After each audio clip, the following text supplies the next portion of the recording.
大妈好心收养流浪猫，每天好吃好喝精心伺候，猫却天天离家出走，往家门口堆垃圾，究竟发生了什么？难道是在恩将仇报吗？金大妈看着门口一地的垃圾，气得火冒三丈。最近一段时间，家门口经常会出现各种稀奇古怪的东西，就手套、就抹布，甚至还有死老鼠。金大妈一向爱干净，看着一地的破烂，一天的好心情都被搅乱了。一开始有垃圾，她还没当回事儿，到后来越攒越多，每天早起第一件事就是打扫破烂，这让她很是郁闷。究竟是谁干的好事儿？难道是自己得罪什么人了吗？金大妈百思不得其解。为了查出这个深夜作案的神秘人士，在几个朋友的帮助下，金大妈干脆斥巨资在家门口安了监控，画面正对着大门口。当晚几人悄悄躲在家里，打算来了守株待兔。为了以防万一，还叫了年轻力壮的弟弟在车里接应。万事俱备，只欠神秘人出现。谁曾想众人从天黑就开始等，整整大半夜过去也没有任何异样。眼看大家累得精疲力尽，金大妈有些纳闷，难道他们的秘密行动被发现了吗？就在这时，一个黑影突然闪过，身手矫健，速度极快，把一块黑漆漆的东西扔下，掉头就跑。他们还没反应过来，已经在夜色中消失得无影无踪。金大妈追出门一看，地上的破手套让她眉头紧皱，不知道该如何是好。就在这时，刚刚消失的黑影再次出现。这次大伙终于见到了破烂贼的真面目，眼睁睁看着小猫把手套扔在门口，头也不回地离开，连金大妈都傻了眼。大妈好心投喂流浪猫，竟被母子俩彻底盯上。家门口每天遍地垃圾，橘猫报仇的背后究竟有何不为人知的秘密？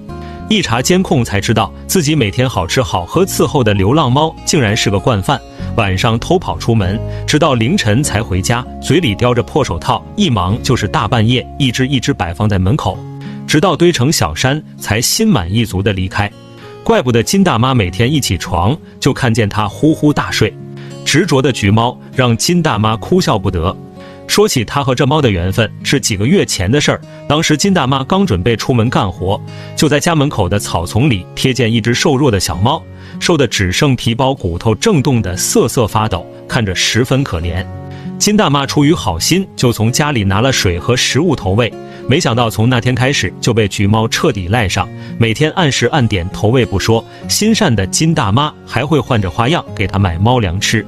一开始面对人类的善意，橘猫满脸警惕，到后来被金大妈的爱彻底感化，瘦小的橘猫长成了小煤气罐，胖头胖脑的样子，光是看着都十分可爱。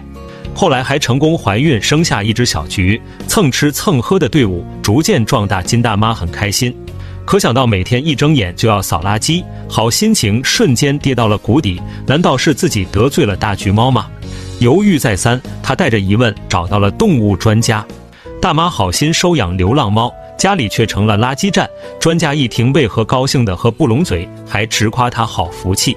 金大妈带着流浪猫捡的手套找到了宠物专家，听完前因后果，看着大妈满脸郁闷的模样，专家高兴的直夸大妈有福气，养了一只知恩图报的喵星人。见金大妈一头雾水，专家连忙解释，流浪猫长期挨饿受冻，平时看着凶狠都是在自我保护，实际上这些自力更生的小家伙是最有情有义的，每天带着幼崽白吃白喝，为了感激金大妈的救命之恩，这才不惜辛苦找金大妈需要的东西送上门。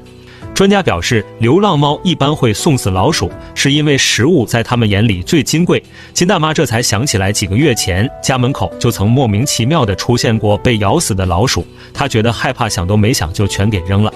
这么看，原来早在那时候，橘猫就开始报恩了。破旧的手套对人类来说可能是垃圾，但对橘猫来说是天大的宝贝，很难想象它每天要跑多远才能集齐这么几十只。想到这儿，金大妈心里十分内疚，橘猫经常跟着她在菜地干活，这才误会手套是她的必需品。但这么下去不是办法，猫会累不说，家门口遍地垃圾也不像样。专家见状连忙安慰金大妈，只要让猫知道你不需要手套就好。到家后，金大妈不但给2只猫安排了舒适的猫窝，还新添了猫粮。自从当着橘猫的面把手套扔到门口，一直头疼的问题终于解决，2只猫被收养，正式成了家里的一份子。